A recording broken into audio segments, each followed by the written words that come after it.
So what's going on with y'all nigga today? I ain't gonna lie, it's your boy Trevion, and this is my first YouTube video, and we about to react to this video. It says a 4-year-old solves his family's horrifying secret.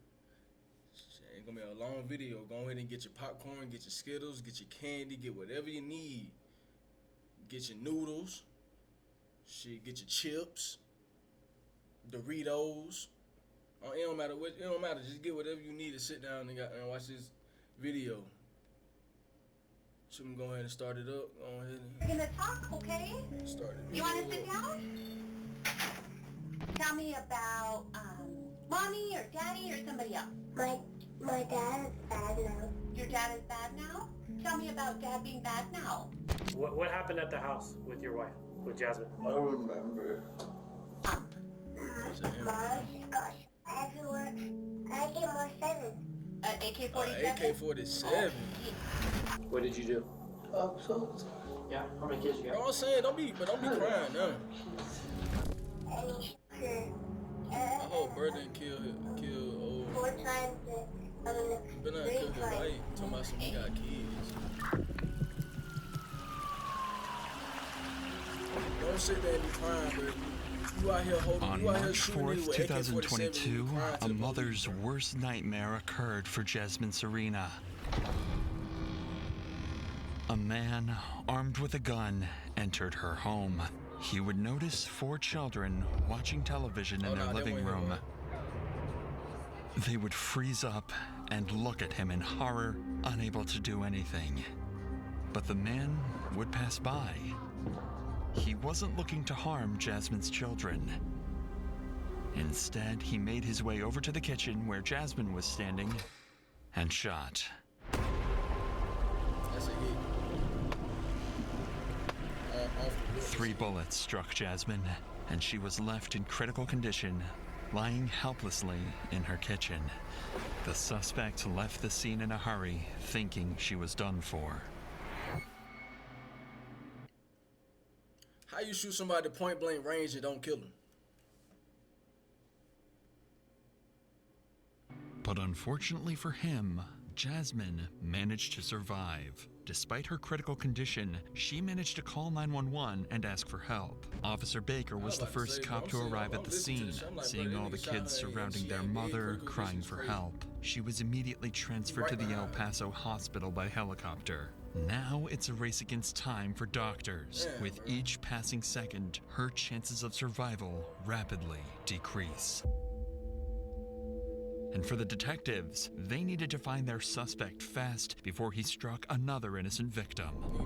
Right now, they needed any clue that could lead them to the possible killer, so multiple officers would go back to the crime scene to take a closer look at exactly what just went down. Okay, so I have bullets, or casings, excuse me. One there, one on the table.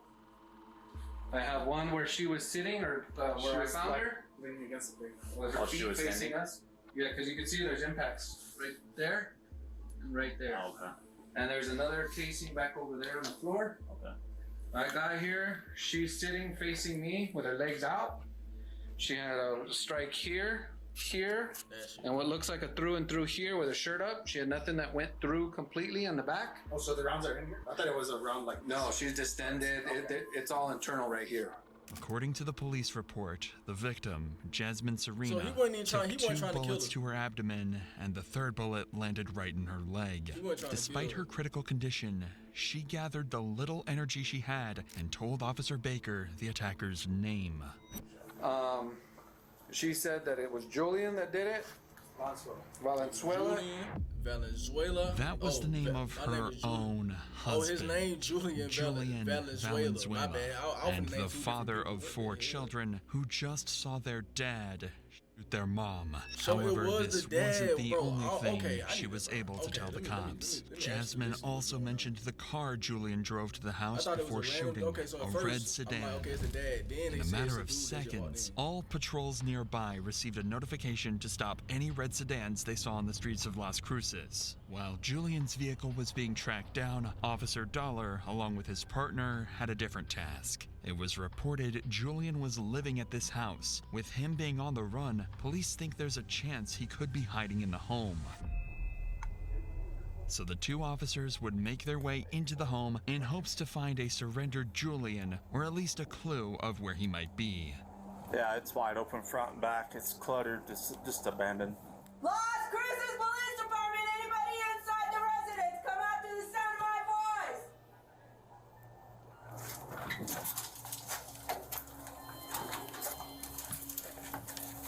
There was no other choice but to enter the house forcibly and make sure the suspect wasn't hiding inside. For all they know, Julian could be waiting for them, and knowing he's armed, tensions are as high as ever for these cops.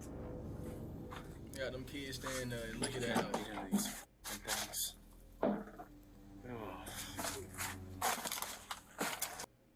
Clean your house. Everybody that's watching this, clean your house, bro. This right here, this should not happen to nobody.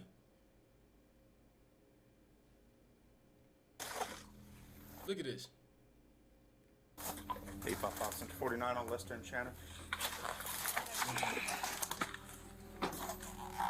If you got kids, clean your house. Jesus Christ. Yeah, that's what I'm saying. After searching the remaining rooms inside the house, the suspect was nowhere to be found. But just as they thought they would be coming out with nothing, they received this message on the radio. It's limited 40 speed right now. Red Hyundai at a high rate of speed was last seen going towards Idaho.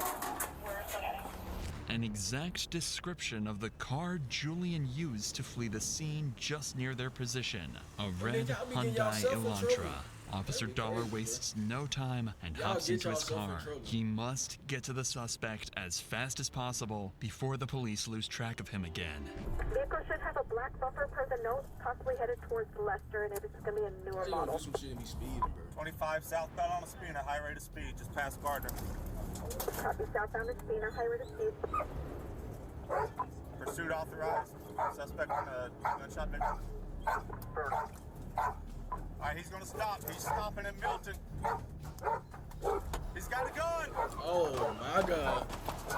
Oh my god.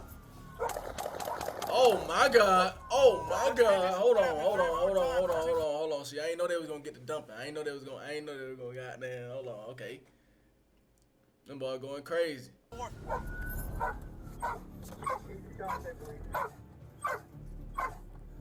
Is anyone with 855? The pursuit continued until the suspect closed into the intersection of University Wave and Espina Street. A red light was shining bright for Julian to stop, but he didn't care and pushed on the gas. And just as he thought he could make it across,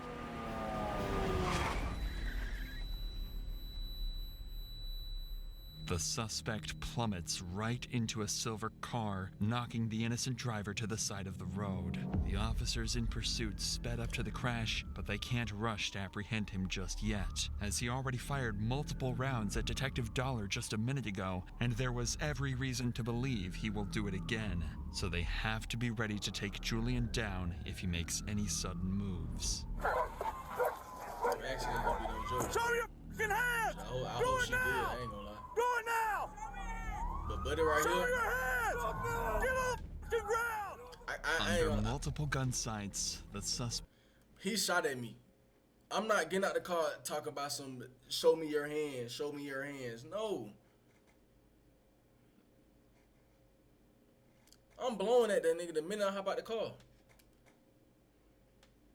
has no other choice than to step out of the car and lie on the ground. Although he looks disabled, this doesn't satisfy Officer Dollar and his colleagues. From what they know, the suspect is still armed and could be pretending to be injured to try and catch them by surprise. Officer Dollar wasn't going to take any chances, so he decided to deploy a different weapon to make the suspect obey their commands. I got the dog!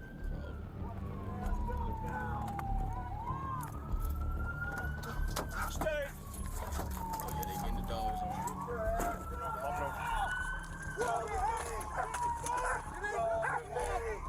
I'm talking about fucked up. Crawl forward! not Right crawling, now, bro. Julian seems disabled enough. A crash that could have killed him only left him with a concussion. He can't even stand up. Using a canine in this scenario would be an overkill. But Officer Dollar had already made up his mind a few moments ago.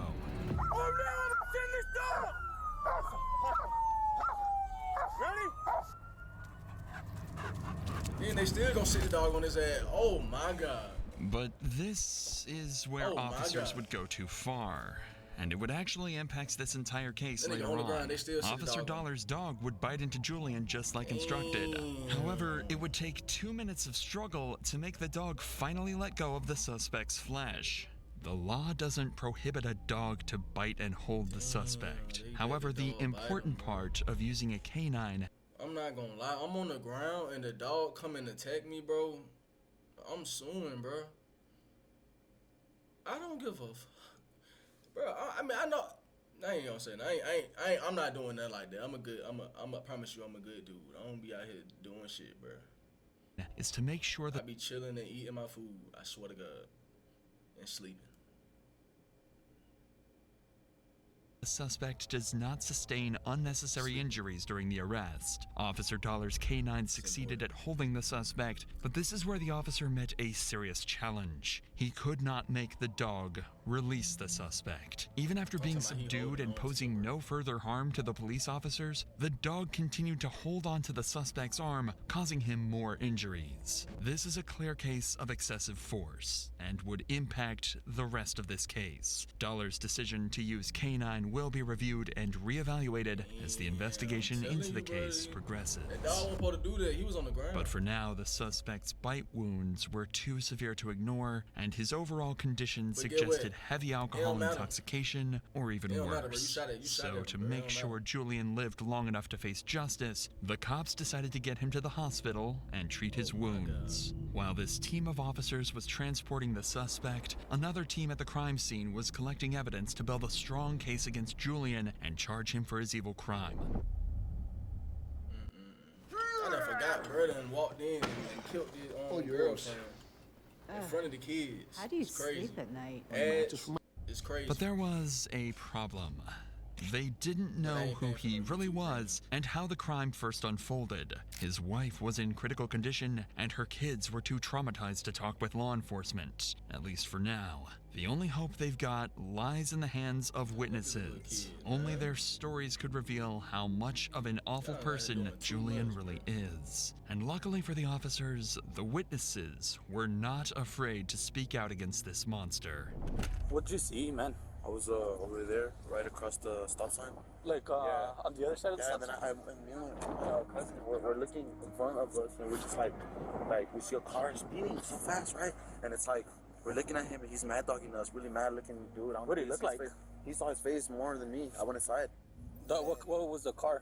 Like maroonish, reddish. It was a Hyundai, a Elantra.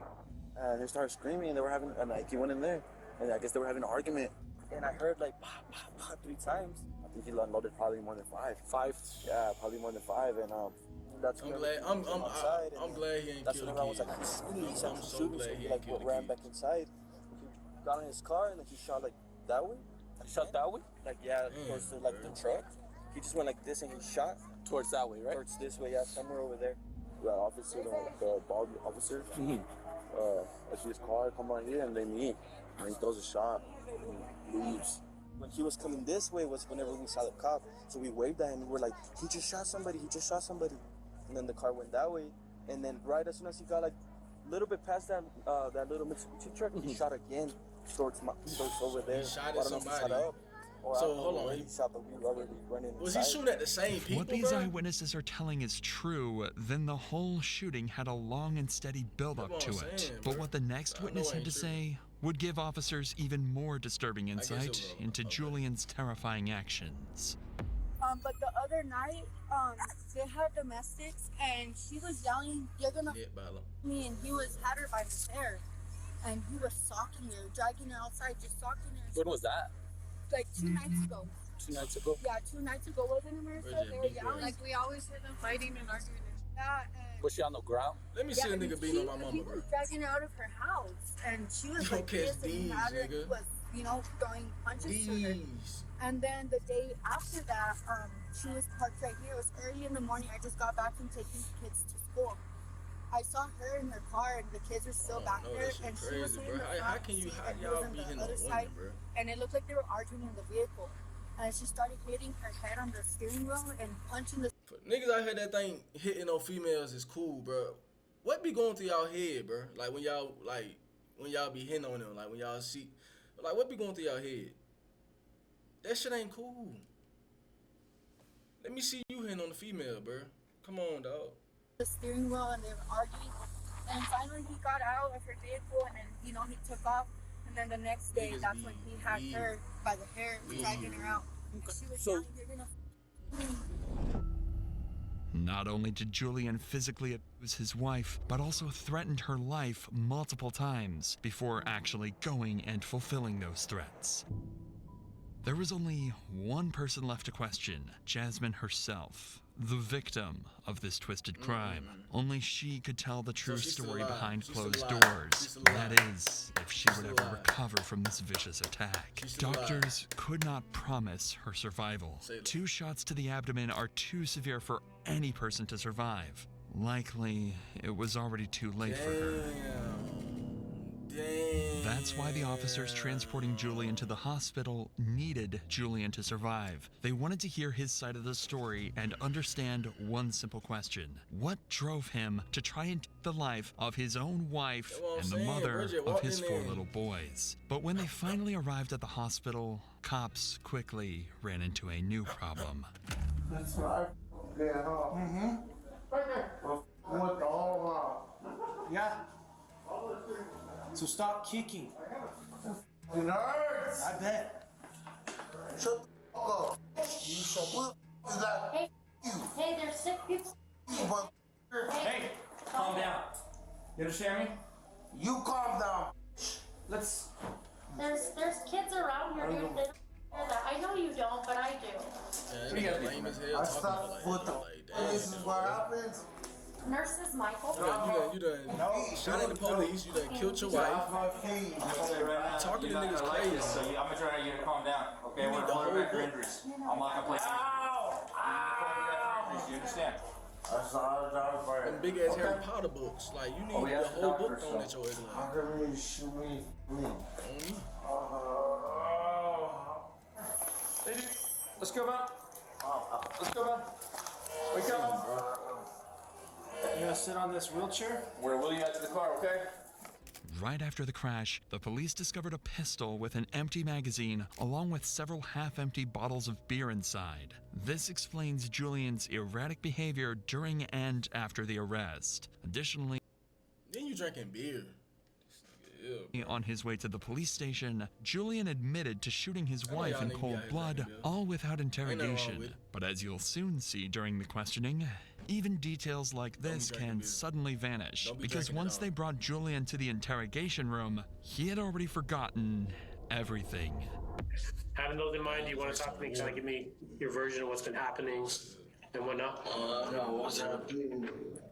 I've been drinking for 3 days. Drink y'all some water and get y'all some watermelon. Just seeing our cow from eyes.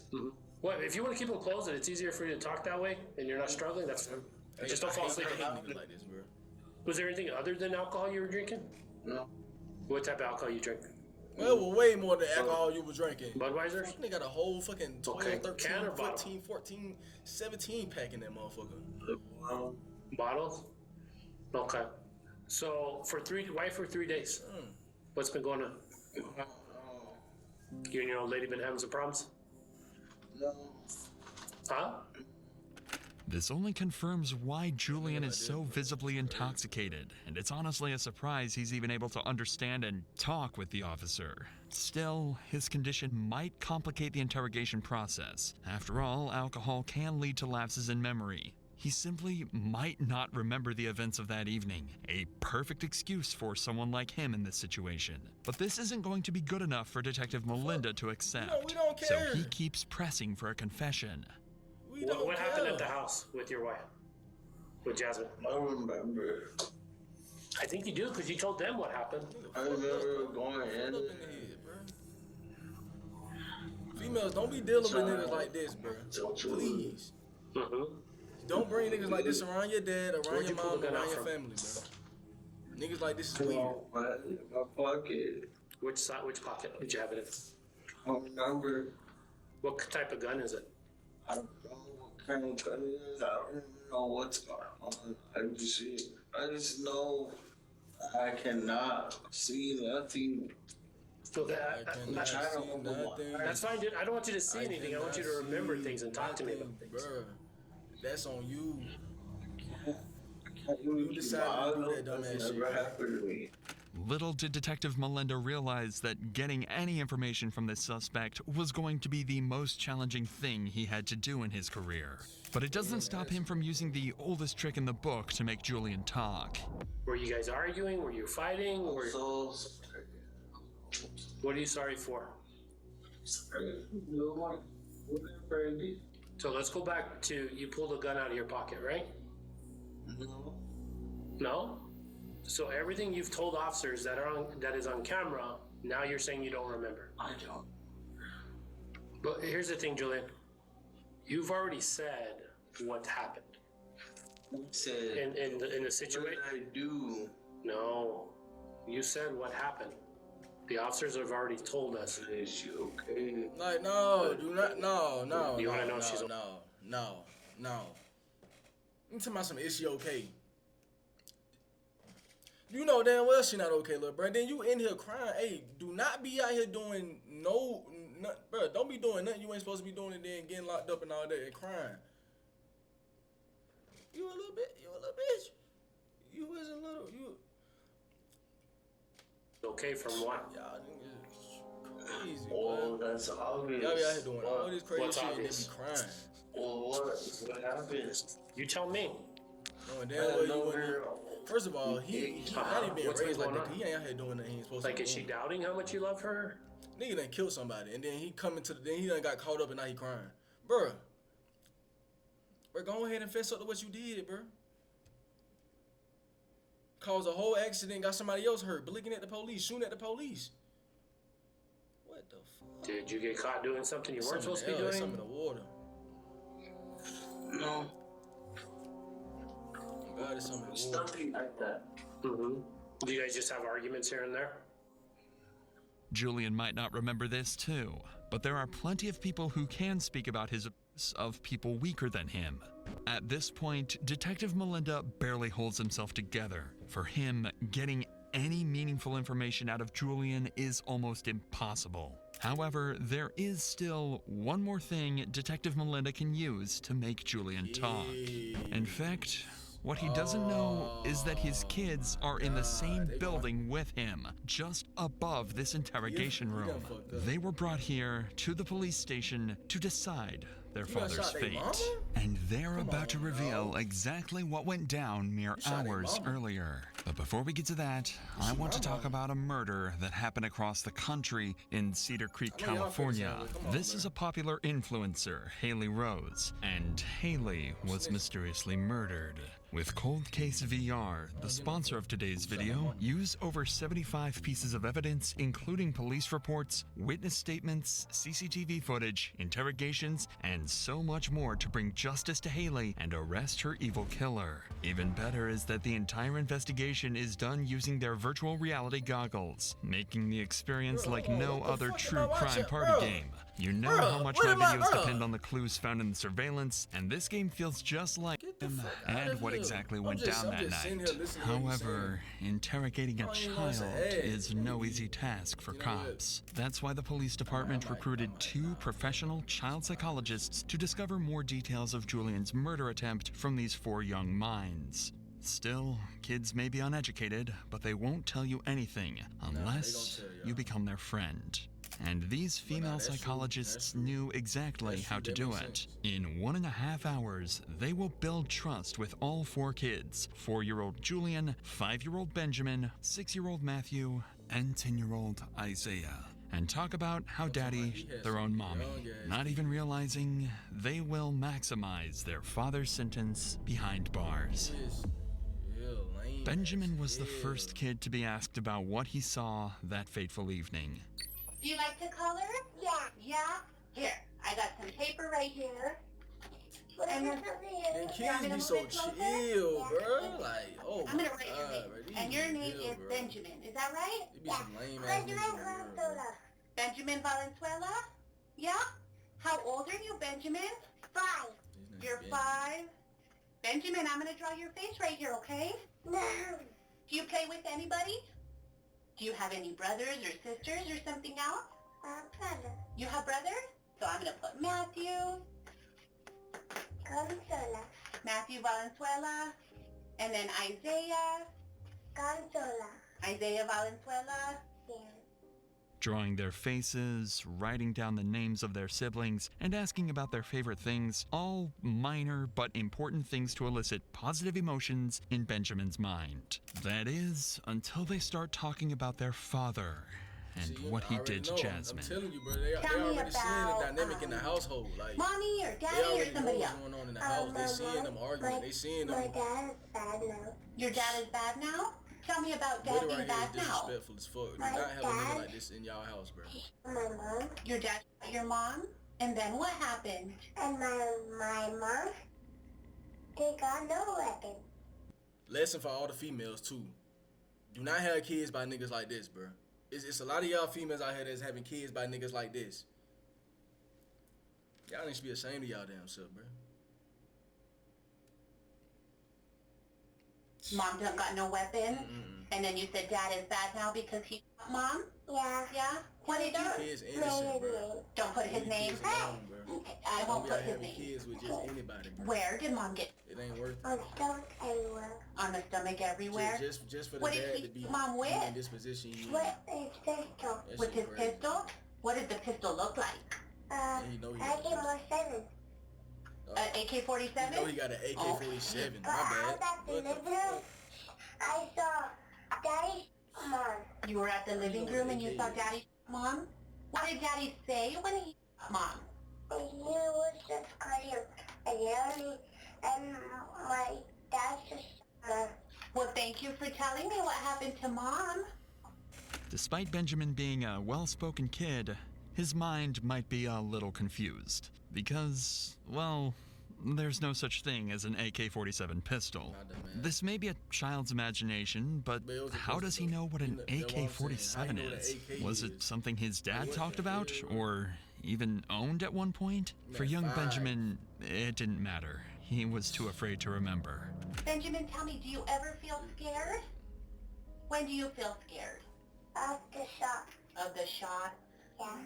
No one was fighting? Huh? Only my dad was fighting, and then he shot him with this one, and with this one, and They then was fighting loaded before. up, and then boom. And he probably just walked out, He took shot him with a this little one break, and loaded up and then boom. grabbed the gun, walked in. Okay. Benjamin, tell me, do you feel safe with Mommy? Yeah? But why? How about with Daddy? Do you feel safe with Daddy? Just leave. No, because Daddy and my mom are there. Okay. Well, thank you, Benjamin, for letting me learn about you. You want to go back into the other room and play? Yeah, he do. Yeah? He What wanna are you go playing play. in He the wanna other go play room? with all the other kids. Let him go play. Who are you playing with? Playing with his best friend. Yeah. Okay. As Benjamin leaves the room, the psychologist returns to prepare the room for the next kid, 4-year-old Julian. They follow the same steps to establish a positive connection before moving on to the most important part of this conversation. Julian, tell me about a mommy or a daddy or something else. Draw Daddy, actually. Draw Daddy. Daddy's really big. Daddy's really big. Yeah. He has a big stomach. Daddy has a big stomach. Yeah. So all that. That's right. Yeah. Daddy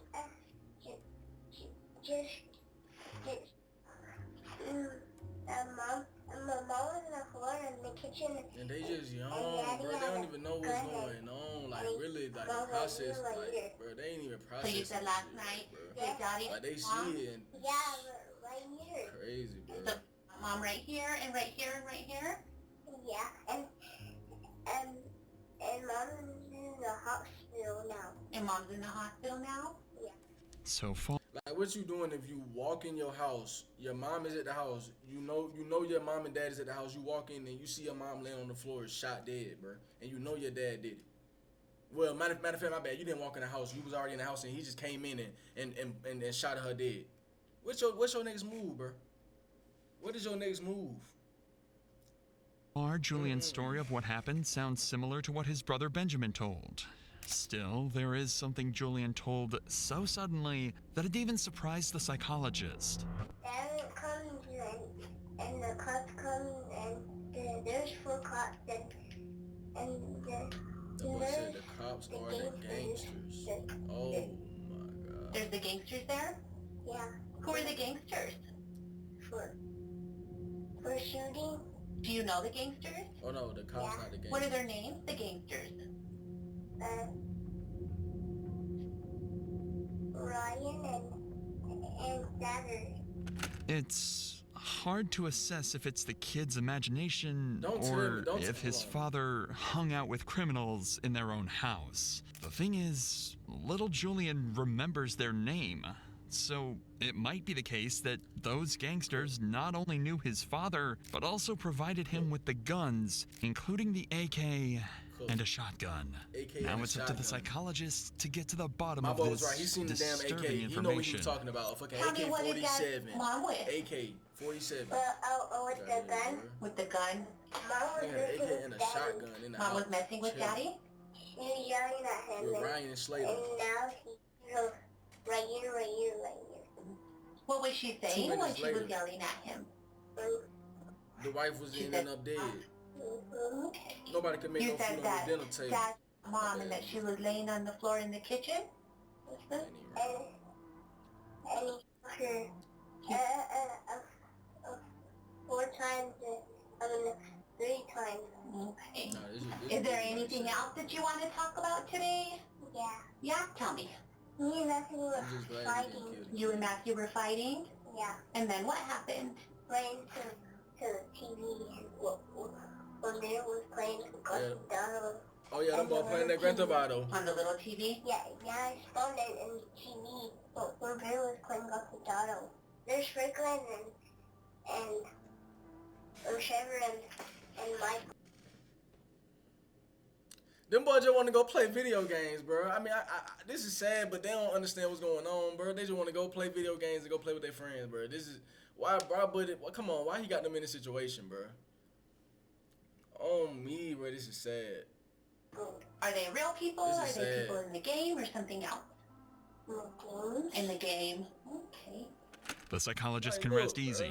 Those gangsters are just part of the game. Oh, Still, the gangsters, it is neglectful of gangsters in parents to let their GTA. kids play these games at such a young Everything is- age. everything With this in conversation GTA. over, the psychologist I get it. invited the I third get kid, it. 6-year-old Okay, Matthew. okay. However, Matthew has okay, I nothing ain't else to tripping. I add knew- and I shared knew the he same was talking story about his GTA 2 the other whole siblings time. told the psychologist, That's why I was especially just going listening over to the it. same murder weapon and insults I got both it, yelled bro. at each other. It's With heat. this, Matthew leaves the gotta hear, room, you gotta and the know where it next and final kid enters, Julian's oldest son, and, well, most important for this investigation, 10-year-old Isaiah. Since he's much older than his brothers, he possesses a better awareness of the situation, meaning he could provide clearer details about the crime, and the psychologist understands that, which is why she's going to try a different approach with him. Do you have any questions about that? No? Okay. Well, just so you know, no friends or family or anything like that get to listen while we talk, okay? All right. You feeling okay? All right. Well, if at any time you need to take a break or you just need a second, let me know, okay?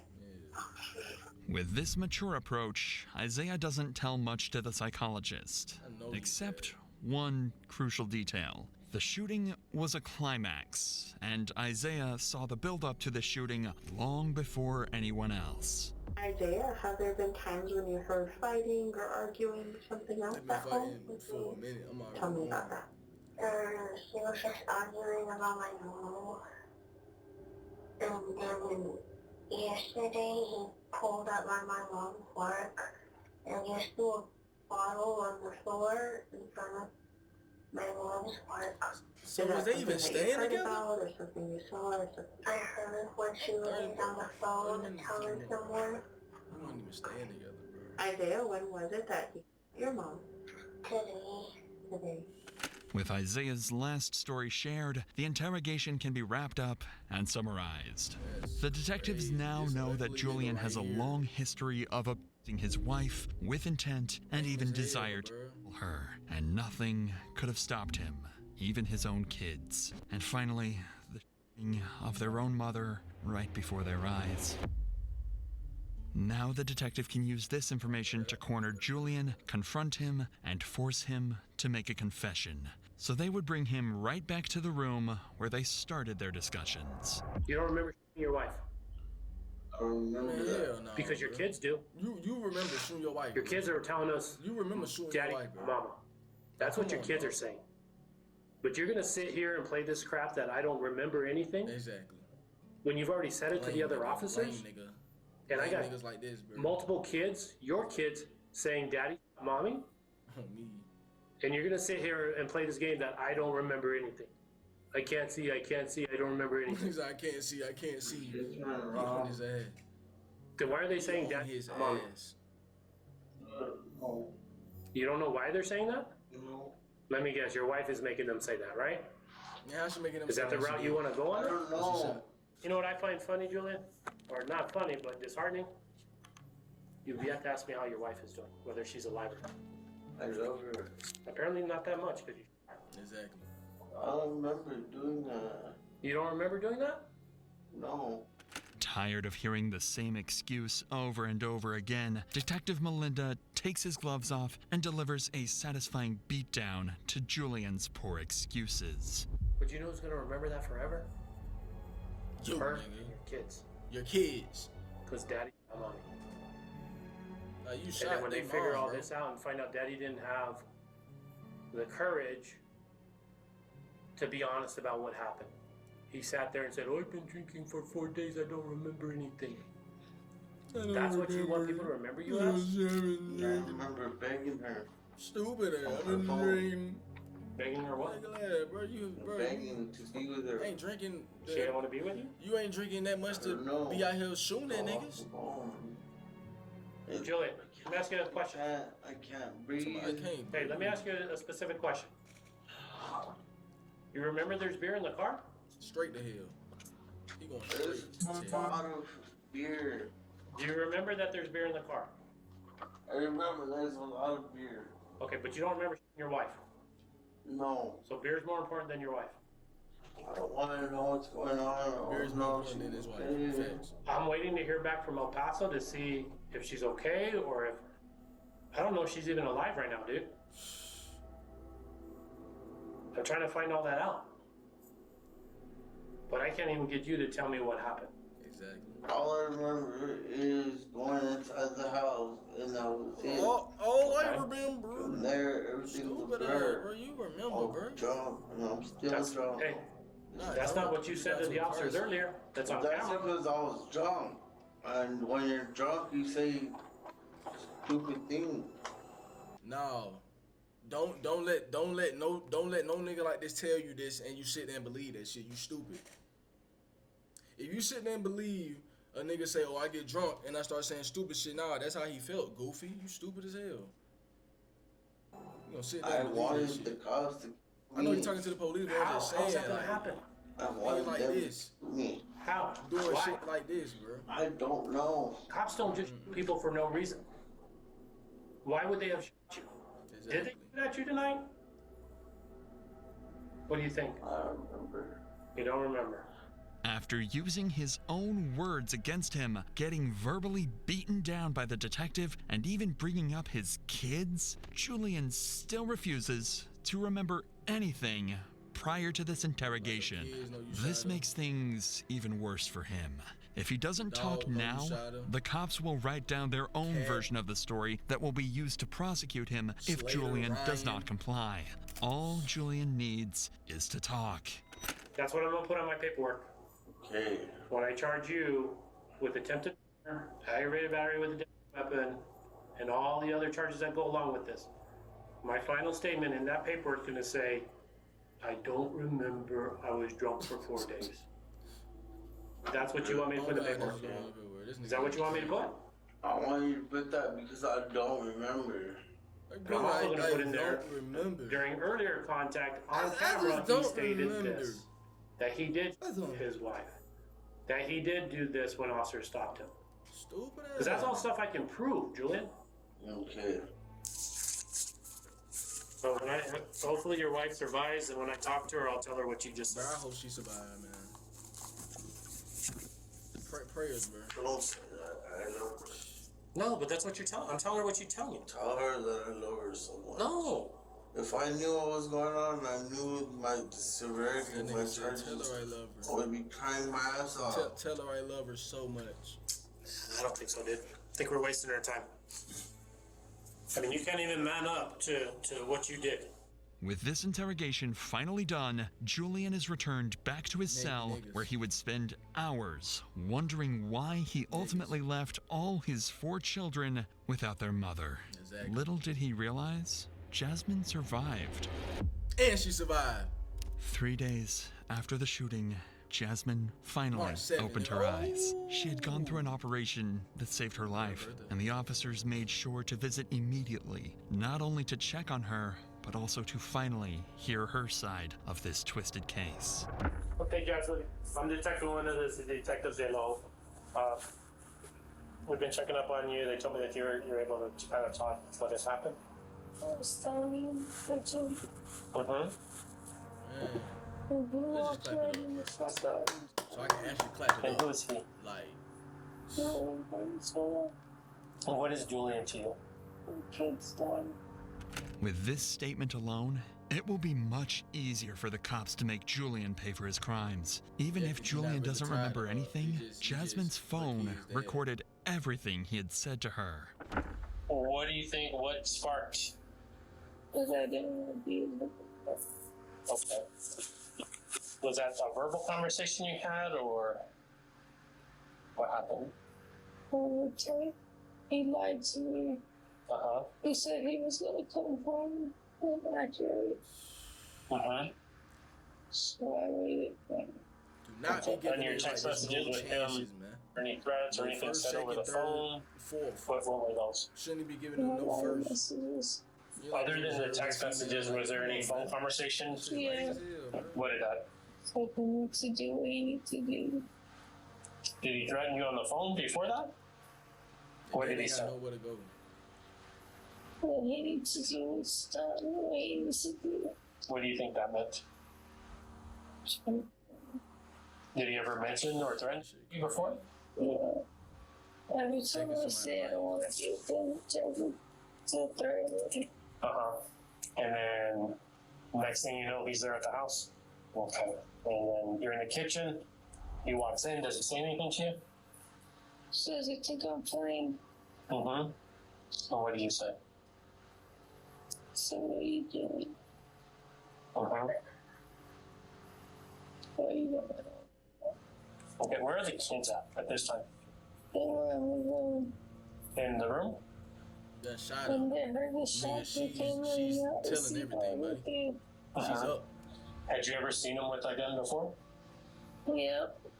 What type of gun? She's up. 380. One can only imagine what horrors Jasmine and her kids had to endure, but in the end, she can finally rest, knowing well that her abuser was finally arrested and will never be able to hurt her again. And what she would tell the officer now will make sure Julian will be gone for a long time. We did arrest him. He's in jail right now, and we're gonna work to keep him. You want to press charges? Well, we're going for it. Yeah. So I did, based on the information that we had, is essentially an attempted murder on you. Because all the kids were there, I charged him as well. Obviously, he was drinking, so the DWI, the aggravated assault on the officer, shoot at them too, so and aggravated. the resist. He's at like 9 or 10 charges on him. This nigga tripping. This final statement from Jasmine will be the one to seal Julian's fate come court time. Stupid. But before Julian's court trial, an internal investigation was conducted on Officer Dollar's decision to use a canine in the arrest. The witnesses were questioned, with Officer Dollar being interrogated separately. In the end, Officer Dollar was found guilty of using excessive force during the arrest. The city of Las Cruces had to pay Julian Valenzuela, the victim of canine mauling, $30,000. However, no money in the world could save Julian from a punishment for his crime. After viciously attempting to murder his wife and rob his kids of their mother, his trial date finally arrived, and he stood in court to answer for his crime. In November of 2022, Julian Valenzuela, a 34-year-old shooter, accepted a plea deal and was sentenced to a maximum sentence of 10 years, followed by 2 years of parole for his wife and police officers. The city of Las Cruces also paid him $30,000 after a canine mauled him during the arrest on March 4th. It's crazy, bro. So, shit, we gonna end up with that one. This is what Ivy League universities. Going out with that one, shit. My first, like I said, my first video. Let me know how I did, bro. That shit was crazy, bro. Done solved their secret. Done walked in and killed the mom while the kids just sitting there chilling. I'm pretty sure they was on GTA. That's why my buddy talking about Franklin, Trevor, and Michael. He was on GTA while all this went down, bro. Like what more do you do? And then, like I said, they kids, man. I'm glad he didn't kill the kids, bro. Like for sure, but shit. If you stayed this long, glad you watched the video with me. Glad you even clicked on the channel. Glad you even clicked on the video. I appreciate it. And shit, more to come. Try to post every day. Try to get a reaction out every day. Shit, I be bored. But yeah, like I said, shit, y'all be easy, bro. And don't fuck with niggas like this. Ever.